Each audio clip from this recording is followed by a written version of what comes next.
Hey, welcome to Vi Odlar, which means we garden. This is an urban garden in the inner courtyard of Stenkrossen, the city of Lund's house for culture, the arts and innovation. And we have been gardening here since 2014.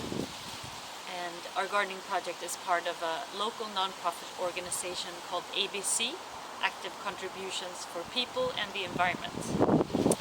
And when we got the interesting challenge to create an urban garden here, there was just like concrete and no free land to grow on. So we were debating like what should we actually grow in? And then it was the Lund's municipal housing company, LKF. They came up with the idea to use bathtubs that they were going to otherwise throw away when they were renovating a lot of their houses. So now we're gardening in 17 bathtubs, which has actually proven to be a great way to garden, because we're not really competing with slugs, and we don't get so much weeds, and bathtubs also have a good drainage where the residue water can disappear. In this video, you'll be taken through a virtual guided tour in our urban gardening at Stenkrossen. Here you have a picture of how the plot or the bathtubs looked last year in 2019.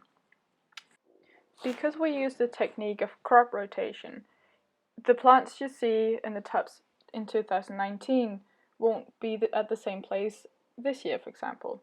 So we move them in a clockwise rotation. But this is just to give you an idea of how we do it, and to give you an idea of how we know what type of plant species we should grow in the tubs the next year and the following year after that, and continuing on. So let's get started with the guided tour.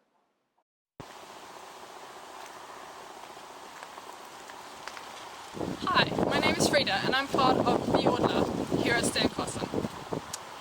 In these bathtubs that Julia mentioned before, we grow different types of crops that we harvest at different times of the year. For example, in this tub we have the goosefoot family. This family demands a little higher nutrient soil so that it can grow to its proper size. In this specific bathtub we have the chard, the Swiss chard, which can be different colors. This, for example, is very red and burgundy colored, but there's also types that are more green. They can be used in anything and they taste super delicious. And then we also have the Malabar spinach, where it's only the leaves that you can eat. Then we can move to the other bathtub that we have here behind me.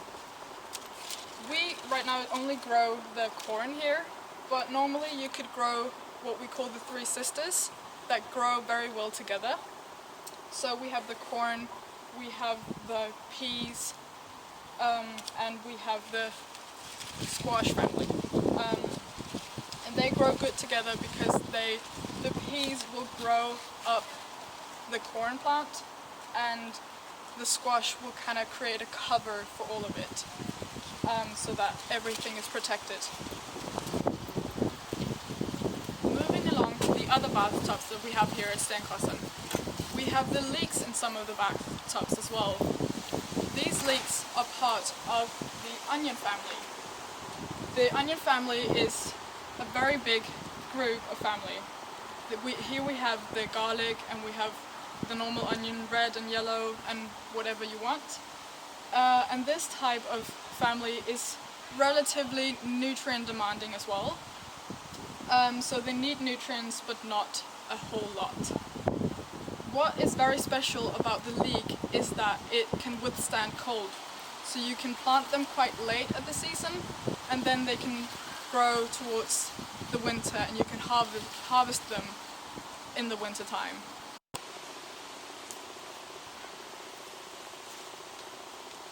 So in this bathtub we have the pak choi, which is part of the cabbage family. The cabbage family is a family that is very nutrient demanding.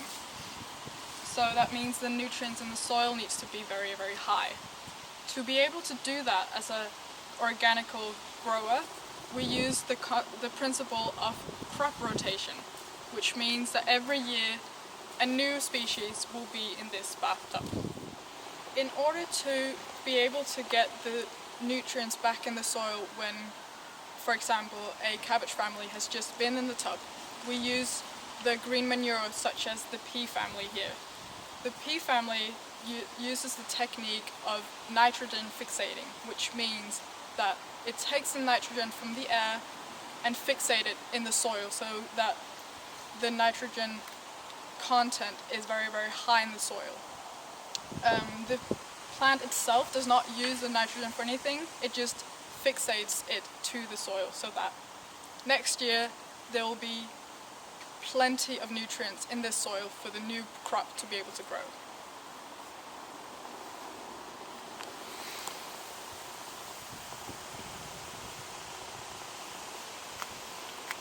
Throughout the year we can use the bathtubs for two different types of crops, which has the same demands for nutrients. So earlier this year we grew potatoes in this bathtub, but now we're growing winter salad that we can harvest in a few weeks' time. That is perfect with these two crops is... Hi, Editor Frida here. So the wind got too strong for you to be able to hear what I was actually saying. So we're gonna do this the manual way, where I will do a little bit of a voiceover. So what I'm saying here is that it's good to grow two types of crops that have the same nutrient demands. In that way you won't take as much nutrients from the soil, so that you can actually grow a new crop next year, where the soil will still have enough nutrients for another crop to grow. So here we have the latest installation in the courtyard, which is a pollinator tunnel. So basically here we have planted different flowers, medicinal plants, and berries that are especially liked by pollinators. We have two beehives neighboring our garden here that the Be the Change project take care of. So we really like to encourage the bees to fly and pollinate the flowers and of course the vegetables and the berries. And what we see here is everything from lemon balm to the right, and in the middle we have lamb ear, which is a medicinal plant with very fuzzy leaves, which is a very popular and common medicinal plant. We have covering the ground a stringy stone creeper, löparfetblad in Swedish. This is quite uncommon in Sweden still, and it's an edible ground cover where you can eat these green leaves. And this is something commonly found in a forest garden or edible landscape, so it's a ground cover that you actually can eat. Here we have another ground cover, alpine strawberries, smultron. So as you see, just in 1 year, more or less the whole soil here is covered with the ground cover plants. Then moving along, we have late blooming orpine, kärleksört, love herb in Swedish. And the leaves are edible, which is pretty cool. And this is a really popular pollinator plant. And when we planned this pollinator tunnel, we also made sure to have plants blooming very early. So we plant tulip bulbs and other early bloomers. And then we have, as you see here, something blooming very late in the end of, or middle end of September, so that the pollinators have some nectar and pollen that they can harvest and eat all throughout the year.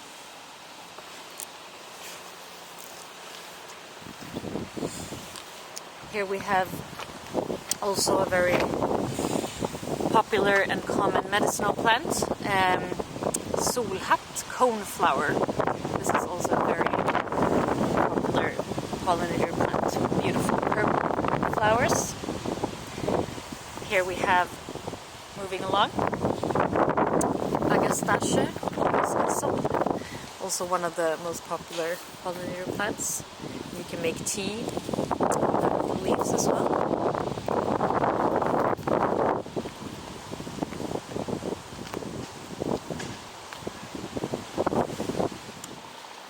Now welcome to Vi Odlar's lilla skogsträdgård, our little forest garden, or woodland garden, also sometimes called an edible landscape. So basically what we see here are the lower layers of a so-called forest garden. A forest garden is where we humans, we imitate the multiple layers and the diversity found in a forest, for example.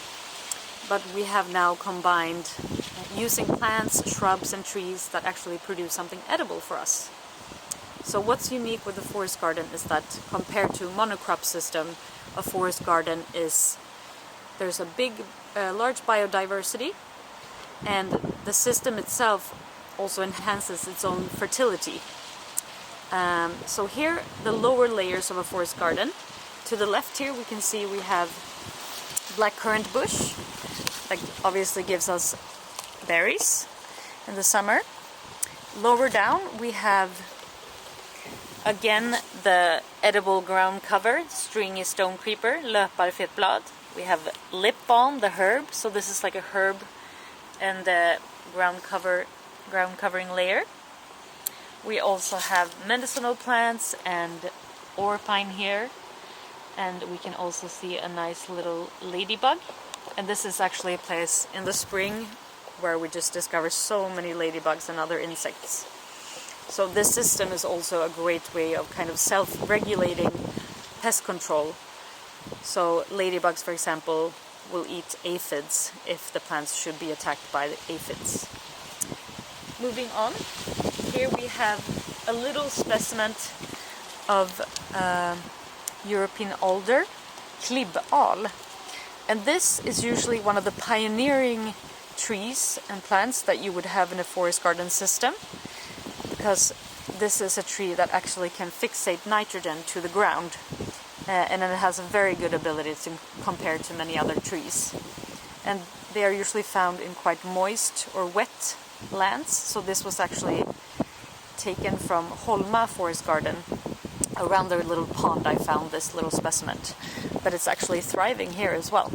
So hopefully this little tree here is fixating nitrogen in its roots. It has a special type of bacteria that has that ability.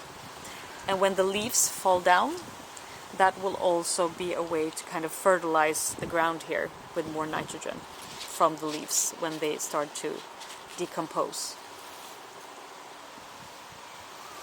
Here we have more herbs, oregano, lemon balm again, and here we have one of the actually superfoods of the Nordic countries. This is not a great example. This plant, it's looked more healthy in the spring, but this is called Good King Henry, Gode Henriks molla. And this was actually used to be grown in Swedish kitchen gardens. It's even more vitamin C than stingy nettles, which is very famous for being so healthy. So this, you can eat the leaves. You need to cook them a bit in boiling water before you can eat them. Has a bit of a special taste to it, but it's definitely worth getting used to because it's so nutritious. And you can also harvest the seeds and boil twice. You need to boil them to get away some things that are not so good for us. And this is actually rich in protein and can be used kind of like quinoa. So Good King Henry. And here we have something really important, part of the forest garden system. This is called a dynamic accumulator. This is comfrey, vallört. This is a plant that has the ability to grow very deep roots, and the roots extract minerals and nutrients deep from the ground, and actually makes that accessible to the surrounding plants. And we harvest these leaves. They are usually huge in the beginning of the summer and the spring, and we put them in water, and these nutrients and minerals start to get into water, and then we water with that as a fertilizer, liquid fertilizer.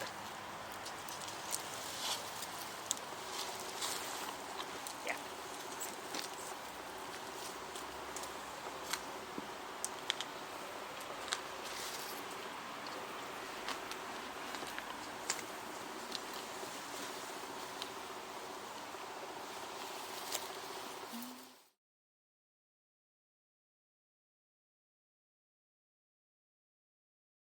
So in these bathtubs here by the facade, there's actually a particularly warm microclimate because the sun heats up this place. So here we grow things that usually would like to be grown in a greenhouse in the northern countries.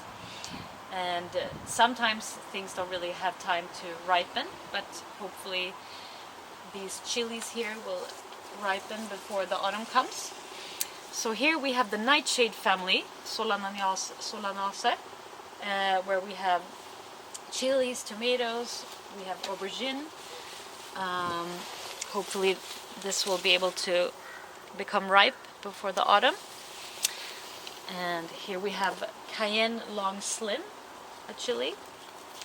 And here we have Jamaican bell. These are beautiful, like bell-shaped chili. When they are ripe, they turn like a dark yellow-orange color. And here we have a really beautiful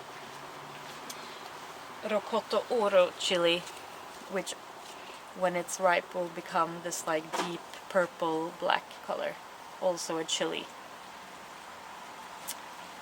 Here we actually have a nice insect hotel, so a place for wild pollinators, everything from wild bees to bumblebees to ladybugs can have a little home here to lay their eggs. And the holes that are filled here, it looks like cement. That actually means that the insect has laid their eggs, probably put some sort of food for when the egg becomes a larva, so that the larva has something to eat and to get some energy. And then the insect puts something that looks similar to cement so that the birds won't eat the larva.